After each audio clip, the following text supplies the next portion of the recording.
உங்களுக்கு ஒண்ணு தெரியுமா? நாம எப்பவாவது ஹாஸ்பிட்டல் போனா அங்க எல்லாமே ரொம்ப துல்லியமா இருக்கும்னு எதிர்பார்ப்போம் இல்லையா? ஆமா, கண்டிப்பா. ஒரு சின்ன வலி வந்தா கூட உடனே ஸ்கேனு, எக்ஸ்ரேன்னு போயிடுறோம். கரெக்ட். இப்போ உங்க கையில ஒரு வலி இருக்குன்னு வச்சுப்போம். டாக்டர் ஒரு எக்ஸ்ரே எடுக்க சொல்றாரு. அந்த எக்ஸ்ரேல உள்ளே இருக்கிற எலும்புகள், தசைகள், எங்க முறிவு ஏற்பட்டிருக்கோ இது எல்லாமே அப்பட்டமா தெரிஞ்சிரும். பிசிக்கல் உடம்ப பொறுத்த வரைக்கும் விஷயங்கள் ரொம்பவே தெளிவா இருக்கு.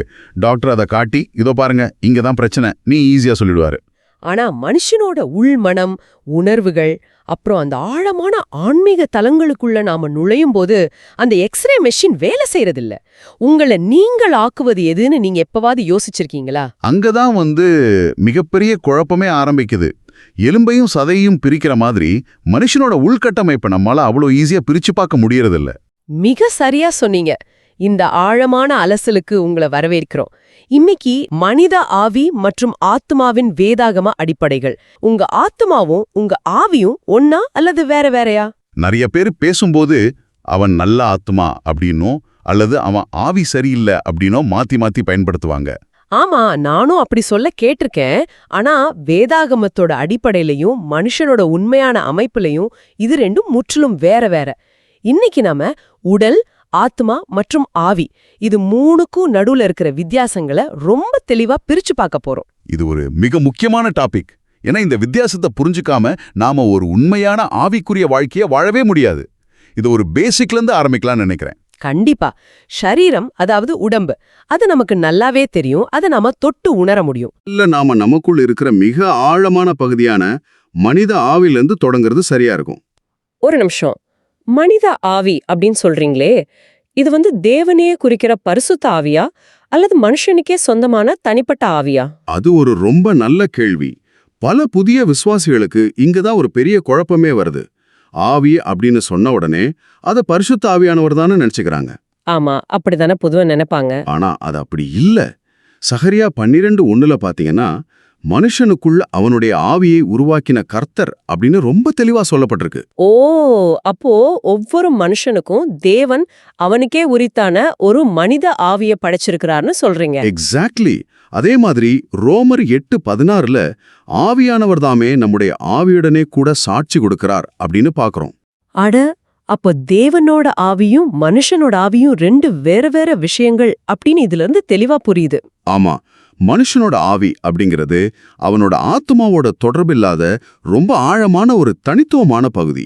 சரி, அப்படி என்றால் எனக்குள்ள இருக்கிற இந்த ஆவி என்னதான் செய்யுது?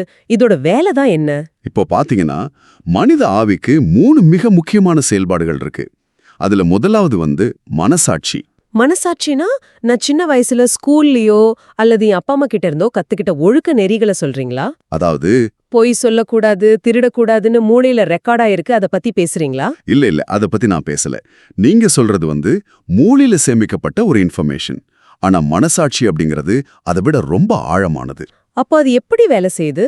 ஒருத்தன் எந்த ஒரு ஒழுக்க நெறியுமே கத்துக்காத நிலையில கூட அவன் ஒரு தப்பு செய்யும் போது உள்ளுக்குள்ள தன்னிச்சையா ஒரு மணி அடிக்கும் பாருங்க, அதுதான் மனசாட்சி. புரியுது. வெளியில இருந்து நாம கத்துக்கிட்ட அறிவை சார்ந்ததில்லை இது. கண்டிப்பா இல்ல. நீங்க ஒரு விஷயத்த செய்யும்போது இது தப்பு அப்படின்னு எந்த ஒரு லாஜிக்கும் இல்லாம உள்ளுக்குள்ள ஒரு குற்ற உணர்ச்சி வருது இல்லையா, அது இந்த மனசாட்சியோட வெளிப்பாடுதான். ஆமா, பல நேரங்கள்ல மூளை அதை நியாயப்படுத்த ட்ரை பண்ணும். ஆனா உள்ள ஏதோ ஒன்னு உறுத்திக்கிட்டே இருக்கும். கரெக்ட். சங்கீதம் 51:10 தாவீது நிலைவரமான ஆவியை உள்ளத்திலே புதுப்பியும் அப்படின்னு கேட்கும்போது இந்த ஆழமான சுத்திகரிப்பத்தான் அவர் கேட்கிறாரு. ரொம்ப தெளிவா புரியுது. சரி, அப்போ ரெண்டாவது செயல்பாடு என்ன? ரெண்டாவது செயல்பாடு உள்ளுணர்வு. இது இன்னும் ரொம்ப இன்ட்ரெஸ்டிங்கான ஒரு விஷயம். உள்ளுணர்வா? ஆமா, இது வெளிப்புற சிந்தனைகள், லாஜிக் அல்லது உணர்ச்சிகளோட எந்த துணையும் இல்லாம நேரடியா ஒரு விஷயத்தை அறிந்து கொள்ளும் திறன். ஒரு நிமிஷம், நேரடியா அறிந்து கொள்வதா? கொஞ்சம் பிராக்டிக்கலா விளக்குங்களேன். ஒரு விஷயத்த மூலமா சிந்திச்சு அனலைஸ் பண்ணி தானே நம்ம தெரிஞ்சுக்க முடியும். நம்ம ஆத்மா அப்படிதான் வேலை செய்யும், ஆனா ஆவி அப்படி வேலை செய்யாது. உதாரணத்துக்கு மார்க் 2ஆம் அதிகாரத்துல ஒரு சம்பவம் வருது. சொல்லுங்க. இயேசு ஒரு வீட்ல இருக்கிறாரு. அங்க வேதபாரகர்கள் சிலர் உட்கார்ந்து தங்களுக்குள்ளாகவே சில விஷயங்களை சிந்திச்சுக்கிட்டு இருக்காங்க. அவங்க வெளியில ஒரு வார்த்தை கூட பேசல. அவங்களோட பாடி லாங்குவேஜ் வச்சு மூளை வழியா ஒரு முடிவுக்கு வர வேண்டிய அவசியமும் இயேசுக்கு அங்க இல்ல. ஆனா வேதம் என்ன சொல்லுதுன்னா உடனே இயேசு தம்முடைய ஆவியிலே அறிந்து கொண்டு அப்படின்னு சொல்லுது. வாவ், அதாவது எந்த டேட்டாவும் இல்ல, எந்த லாஜிக்கும் இல்ல, மூளை அப்படியே பைபாஸ் பண்ணிட்டு நேரடியா ஒரு தகவலை உணர்ந்து கொள்றது. மிக சரியா புரிஞ்சுக்கிட்டீங்க. 1 கொரிந்தியர் 2:11 சொல்லப்பட்டிருக்கிற மாதிரி மனுஷனுள்ள ஆவியின்றி வேறு யாரும் அவனுடைய சிந்தனைகளை அறிய முடியாது. காரண காரியங்களை அடுக்கி வச்சு பாக்குறது மூளையோட வேலை. ஆனா நேரடியா ஒரு விஷயத்த பளிச்சுன்னு உணர்றது ஆவியோட உள்ளுணர்வு இல்லையா? ஆமா, அதுதான் உள்ளுணர்வு. சரி, மனசாட்சி மணி அடிக்குது, உள்ளுணர்வு நேரடியா புரிஞ்சுக்குது. அப்படியானால் 3வது செயல்பாடு என்ன? தேவனோடு நாம பேசுறதுக்கும் உறவாடுறதுக்கும் எது பயன்படுது? அதுதான் அந்த 3வது செயல்பாடு. அதோட பேரு ஐக்கியம். இது தேவனை தொடர்பு கொள்றதுக்கும் அவரை ஆராதிக்கிறதுக்குன்னே மனுஷனுக்குள்ள இருக்கிற ஒரு பிரத்யேகமான பகுதி. அப்போ நம்ம அறிவாலேயோ உணர்ச்சிகளாலேயோ தேவனை நேரடியா தொடர்பு கொள்ள முடியாதா? கண்டிப்பா முடியாது. யோவான் 4:23 இயேசு ரொம்ப தெளிவா உண்மையாய் ஆராதிக்கிறவர்கள் பிதாவை ஆவியோடும் உண்மையோடும் ஆராதிப்பார்கள் அப்படின்னு சொல்றாரு. தேவன் ஆவியாக இருக்கிறாரு, அதனால மனுஷனும் தனக்குள்ள இருக்கிற ஆவியின் மூலமாகவே அவரோட ஐக்கியப்பட முடியும், அப்படிதானே? ஆமா, அது மட்டும்தான் ஒரே வழி. இத நான் இப்போ கற்பனை பண்ணி பார்க்கறேன். எனக்குள்ள ஒரு ஒப்பீடு தோணுது. நாம எல்லாரும் இன்னைக்கு ஸ்மார்ட் போன் யூஸ் பண்றோம் இல்லையா? இத அதோட கனெக்ட் பண்ணி பார்க்கலாமா? தாராளமா சொல்லுங்க. அது எப்படி பொருந்ததுன்னு பாப்போம். இப்போ மனித உடல், அதாவது சரீரம், அது அந்த ஸ்மார்ட் போனோட ஹார்ட்வேர்னு வச்சுப்போம். அதோட ஸ்கிரீனு, பேட்டரி, கேமரா எல்லாம். இது கண்ணுக்கு தெரியற பிசிக்கல் பகுதி. Okay, super. இப்போ நீங்க சொன்ன அந்த மனித ஆவிய ஒரு ஸ்மார்ட் போன்ல இருக்கிற ஆண்டனாவோட ஒப்பிடலான்னு நினைக்கிறேன். தேவனோட இணையறதுக்கான அந்த பிரத்யேக ஆண்டனா இதுதான். ரொம்ப நல்ல கம்பேரிசன். இதுல ஐக்கியம் அப்படிங்கிறது அந்த ஆண்டனா மூலமா கிடைக்கிற நெட்வொர்க் சிக்னல் மாதிரி. சிக்னல் இல்லை என்றால் நாம வெளியுலகத்தோட, அதாவது தேவனோட தொடர்பு கொள்ளவே முடியாது. அருமையான ஒப்பீடு. தொடர்ந்து சொல்லுங்க. மத்த 2 செயல்பாடுகளுக்கு இது எப்படி பொருந்தது? அந்த மனசாட்சி அப்படிங்கிறது நம்ம போன்ல தானாகவே வர்ற நோட்டிபிகேஷன்ஸ் மாதிரி. நாம ஆபரேட் பண்ணாமலே இது சரி இது தப்புன்னு அது பாப்பப் ஆகிக்கிட்டே இருக்கும். கரெக்ட். அப்புறம் உள்ளுணர்வு இருக்கு பாருங்க, அது இன்டர்நெட்டோட நேரடியா கனெக்ட் ஆகி இன்ஃபர்மேஷனை டவுன்லோட் செய்யற ஸ்பீட் மாதிரி. வெளியில இருந்து எந்த டேபிளும் கால்குலேஷனும் இல்லாம நேரடியா கிளவுட்ல இருந்து டவுன்லோட் செய்யற மாதிரி. வாவ், இத விஷயங்களை ரொம்ப ஈஸியா புரிய வைக்குது. ஆண்டனா இல்லாம ஒரு ஸ்மார்ட் போன் எவ்வளவு காஸ்ட்லியா இருந்தாலும் அதுல எத்தனை கேமரா இருந்தாலும் அதால நெட்வொர்க்கோட தொடர்பு கொள்ள முடியாது இல்லையா? ஆமா, அது வெறும் டப்பா தான். அதே போலதான் மனித ஆவியும். சரி, ஆவி அப்படிங்கிறது தேவனுடன் இணையறதுக்கான ஆண்டனானும் உடல் ஹார்ட்வேர்னு வச்சுக்கிட்டா இந்த ஹார்ட்வேரை இயக்குறதும் அந்த ஆண்டனா வழியா வர்ற தகவல்களை ப்ராசஸ் செய்யறதும் எது? அதுதான் நம்ம ஆத்மாவா, அதாவது நம்மளோட ஆபரேட்டிங் சிஸ்டம், OS. சரியா பிடிச்சிங்க. ஆத்மா அப்படிங்கிறது தான் மனுஷனோட உண்மையான சுயம். அதுதான் அந்த ஆபரேட்டிங் சிஸ்டம். ஓ, ஆத்மாங்கிறது அவ்வளவு முக்கியமானதா? ஆமா. இத புரிஞ்சுக்க நம்ம புதிய ஏற்பாட்டுல ஜீவன் அல்லது உயிர் அப்படிங்கறத குறிக்க பயன்படுத்தப்பட்டிருக்கிற 3 கிரேக்க வார்த்தைகளை கொஞ்சம் ஆராயணும். அட அப்படியா? கிரேக்கத்துல வேற வேற வார்த்தை இருக்கா என்ன? தமிழ்ல நாம எல்லாத்துக்கும் உயிருங்கிற ஒரே வார்த்தையை தானே பயன்படுத்துறோம். ஆமா, ஆனா மூல பாஷையில அப்படி இல்ல. முதலாவது பயோஸ். இது நம்மளோட உடல் ரீதியான பிசிக்கல் வாழ்வை குறிக்குது. பயாலஜிங்கிற வார்த்தை இதுல இருந்து தான் வந்ததா? கரெக்ட். அந்த அறிவியல் வார்த்தையே இதுல இருந்து தான் வந்துச்சு. இது நாம சுவாசிக்கிற சாப்பிடுற உடம்போட உயிர். 2வது வார்த்தை பாத்தீங்கன்னா சோவே. சோவே அப்படின்னா என்ன? இது முற்றிலும் மாறுபட்டது. இது தேவனுக்கே உரிய ஆவிக்குரிய நித்திய ஜீவனை குறிக்குது. இது படைக்கப்படாத மிக உயர்ந்த ஒரு ஜீவன். அப்படியானால் மனுஷனோட ஆத்மாவை குறிக்கிற வார்த்தை என்ன? அதுதான் 3வது வார்த்தையான சுகே. ஓ, சைக்காலஜி அப்படிங்கிற வார்த்தை இதுல இருந்து தான் உருவானதா? எக்ஸாக்ட்லி. இது ஆத்துமா எனப்படும் இயற்கையான வாழ்வை குறிக்குது. ஒரு மனுஷனோட தனித்துவம், அவனோட குணாதிசயம், அவனோட சுயம், இது எல்லாமே இந்த ஆத்துமாவுக்குள்ளதான் அடங்கி இருக்கு. ஒரு நிமிஷம். அப்படியானால் நான் இவ்வளவோ காலமா பெருமையா நினைச்சுக்கிட்டு இருக்கிறது என் உடம்பையோ அல்லது என் ஆவியவோ இல்ல, என் ஆத்மாவை தானா? சந்தேகமே இல்லாம மனுஷனோட உண்மையான ஐடென்டிட்டி அவனோட ஆத்துமா தான். சரி, இந்த ஆத்துமா எதனால் ஆனதுன்னு தெரியுமா? இது 3 முக்கிய பகுதிகளை கொண்டிருக்கு. சொல்லுங்க. நம்ம ஆபரேட்டிங் சிஸ்டம்குள்ள என்னென்ன அப்ளிகேஷன்ஸ் இருக்குன்னு பாப்போம். முதலாவது சித்தம் அல்லது விருப்பம். இதுதான் முடிவுகளை எடுக்கும் திறன். இதுதான் மனுஷனுக்கு கொடுக்கப்பட்ட சுதந்திரம். ம். யோபு 7:15 என் ஆத்துமா தெரிந்து கொள்ளும் அப்படின்னு சொல்லப்பட்டிருக்கு. ஒரு விஷயத்தை செய்யலாமா வேண்டாமான்னு தீர்மானிக்கிறது இந்த சித்தம் தான். சரி, சித்தம் முடிவெடுக்குது. ஆனா எதை வச்சு முடிவெடுக்குது? அதுக்கு ஏதோ டேட்டா தேவைப்படுமே. அந்த டேட்டாவை ப்ராசஸ் செய்யற பகுதி தான் ஆத்துமாவோட 2வது அங்கம், அறிவு அல்லது மனம். ஓ, அறிவு. ஆமா, இது நம்ம சிந்தனைகள், காரணங்களை ஆராயும் திறன், அப்புறம் ஞாபக சக்தியை குறிக்குது. நீதிமொழிகள் 19:2 ஆத்துமா அறிவில்லாமல் இருப்பது நல்லதல்ல அப்படின்னு சொல்லியிருக்காங்க. மூளை அப்படிங்கிறது பிசிக்கல் ஹார்ட்வேர். ஆனா மனம் அப்படிங்கிறது அதோட சாஃப்ட்வேர், அப்படிதானே? ஆமா, அதுதான் சிந்திக்குது, திட்டமிடுது. ஓ, இப்போ நல்லா புரியுது. சித்தம் முடிவெடுக்குது, மனம் சிந்திக்குது. அப்ப ஆத்துமாவோட 3வது பகுதி என்ன? 3வது பகுதி தான் மனுஷங்களை ரொம்ப ஆட்டி படைக்கிற உணர்ச்சி. ஓஹோ, உணர்ச்சிகள். கோபம், துக்கம் எல்லாம் இதுல தான் வருமா?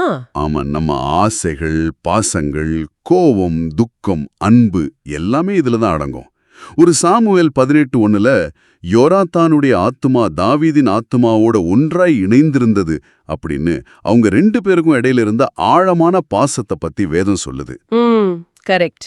அதே போல சங்கீதம் 42 தாவீது என் ஆத்துமாவே நீ ஏன் கலங்குகிறாய் அப்படின்னு தன் சொந்த உணர்ச்சிகள் கிட்டயே அவரே பேசுறாரு. இது எனக்கு பல முடிச்சுகளை அவிழ்க்குது.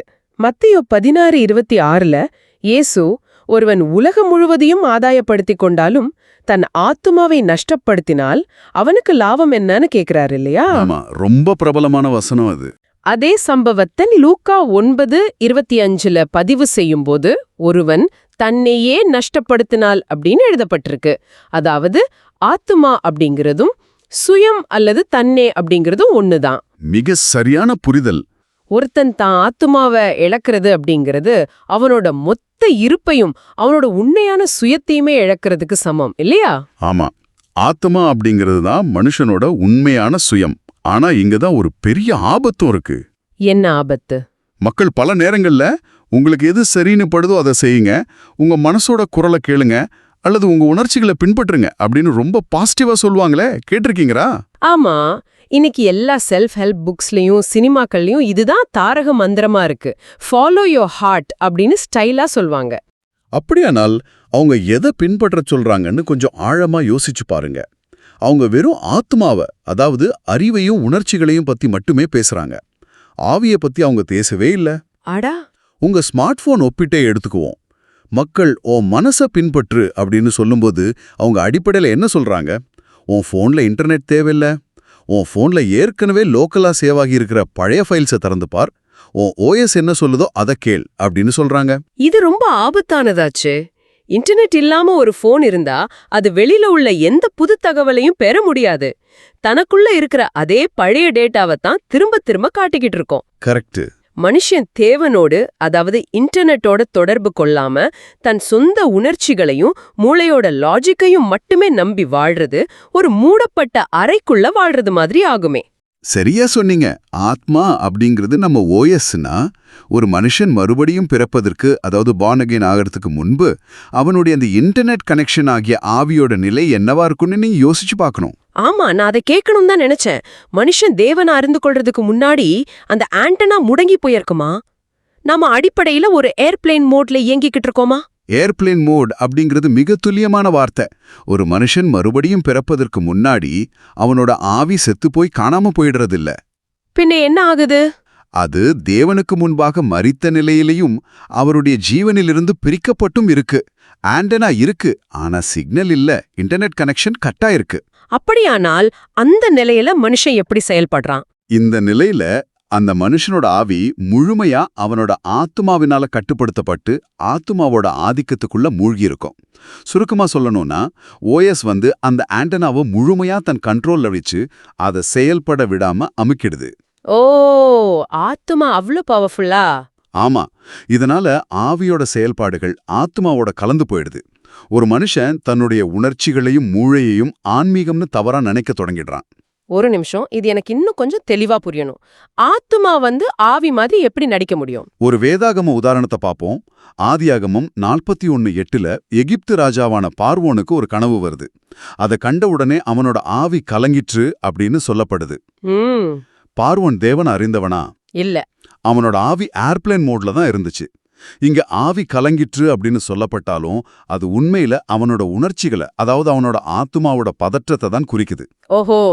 ஆத்துமாவோட பயமும் கலக்கமும் ரொம்ப அதிகமாகும்போது அது ஆவிக்குள்ள ஊடுருவி ஆவியே கலங்க செய்யுது. இது ஆன்மீகமான ஒரு அனுபவம் இல்ல, இது முற்றிலும் ஒரு சைக்கலாஜிக்கல் அனுபவம். ஆடடா, இது எனக்கு ஒரு பெரிய திறப்பு கொடுக்குது. தேவனை அறிந்து கொள்றதுக்கு முன்னாடி நம்ம அறிவோடையும் உணர்ச்சிகளோடையும் அடியில நம்ம ஆன்டினா முற்றிலும் புதைக்கப்பட்டிருக்கு. ஆமா, நாம உணர்ச்சி வசப்படுறதெல்லாம் ஆன்மீகம்னு நம்பி ஏமாந்துகிட்டு இருக்கோம். சரி, மறுபடியும் பிறந்த பின்பு இந்த ஏர்பிளேன் மோட் ஆஃப் ஆகி ஆன்டினா வேலை செய்ய தொடங்கிடுதுன்னு வச்சுப்போம். அப்படியானால் இப்ப நாம எப்படி சரியான முறையில தேவனை ஆராதிக்கிறது, தொடர்பு கொள்றது? இதுதான் நம்ம கத்துக்க வேண்டிய மிக முக்கியமான பாடம். தேவனை நம்ம ஆவியின் மூலமா மட்டுமே நேரடியா உணர முடியும். நம்ம அறிவின் மூலமாகவோ அல்லது உணர்ச்சிகளின் மூலமாகவோ தேவனை ஆராதிக்க ட்ரை பண்றதை நம்ம நிறுத்தணும். ஏன் நிறுத்தணும்? ஏன்னா ஆத்மாவோட உறுப்புகளால, அதாவது மனம், சித்தம், உணர்ச்சியால தேவனை தொடர்பு கொள்ளவே முடியாது. நாம முன்பே பார்த்தபடி உண்மையான ஆராதனை ஆவியோடும் உண்மையோடும் இருக்கணும். எங்க நான் உங்ககிட்ட கொஞ்சம் முரண்பட விரும்புறேன், அல்லது ஒரு யதார்த்தமான கேள்வியை முன்வைக்க விரும்புறேன். தாராளமா கேளுங்க. இப்போ நான் ஒரு ஞாயிற்றுக்கிழமை சர்ச்சுக்கு போறேன்னு வச்சுப்போம். அங்க ஆராதனை நடக்குது. பேக்ரவுண்ட்ல கீபோர்டு வாசிக்கிறாங்க, இசை மெதுவா உயருது, பாடகர் ரொம்ப உருக்கமா பாடுறாரு. அந்த இசையும் சூழ்நிலையும் என்னை ரொம்ப தொடுது. நான் அறியாமலேயே என் கண்கள்ல கண்ணீர் வருது. நான் கைகளை உயர்த்தி உணர்ச்சி வசப்பட்டு பாடுறேன். ஓகே. ஆராதனை முடிஞ்ச உடனே, ஆஹா, இன்னைக்கு ஆராதனை ரொம்ப பிரமாதம், தேவனுடைய பிரசன்னத்தை நான் உணர்ந்தேன் அப்படின்னு சொல்றேன். பலரும் இதை ஒரு சிறந்த ஆவிக்குரிய ஆராதனை அப்படின்னு தானே நம்பியிருக்கோம். ஆனா நீங்க சொல்றத பார்த்தா நான் அங்க தேவனோட இணையவே இல்லையா? அது வெறும் ஆத்மாவோட செயல்பாடா? இது ரொம்ப வலிமையான கேள்வி. பலருக்கும் இந்த சந்தேகம் இருக்கு. நாம ஒன்ன தெளிவா புரிஞ்சுக்கணும். அழகான இசையை கேட்கிறதும் அதனால உணர்ச்சி வசப்படுறதும் தப்பில்ல, அது மனுஷ இயற்கை. ஆமா, இசைனாலே ஒரு ஃபீல் வரும். ஆனா அந்த உணர்ச்சிகள் எதிலிருந்து வருது? இசை அப்படிங்கிறது உங்க காதுகள் வழியா போய் உங்க மனதையும் உங்க உணர்ச்சிகளையும் தொடுது. இது ரெண்டும் ஆத்துமாவோட தலத்தை சேர்ந்தது, அதாவது சுக்கே. ஓ, அப்ப அது ஆவி இல்லையா? இல்ல, இசை உங்க ஆத்துமாவை தூண்டிவிட்டு ஒரு உணர்வுபூர்வமான பரவசத்தை கொடுக்குது, அவ்வளவுதான். அப்படியானால் அது ஆராதனை இல்லையா?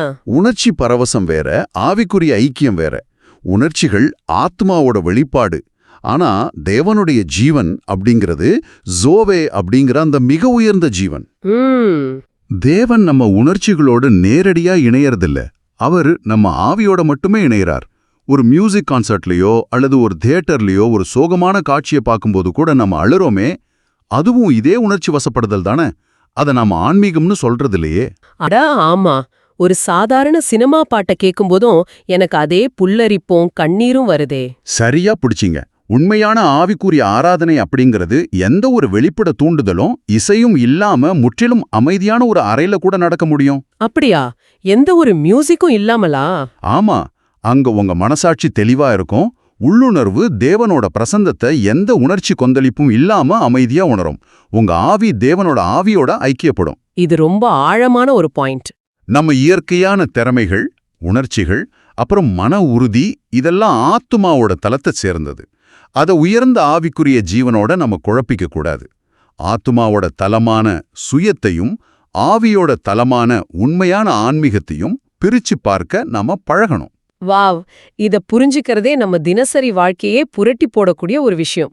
நம்ம பல நேரங்கள்ல வெறும் ஆத்துமாவோட தலத்திலேயே விளையாடிக்கிட்டு அதை ஆவிக்குரிய வாழ்க்கைன்னு பேரிட்டு ஏமாந்துகிட்டு இருக்கோம்.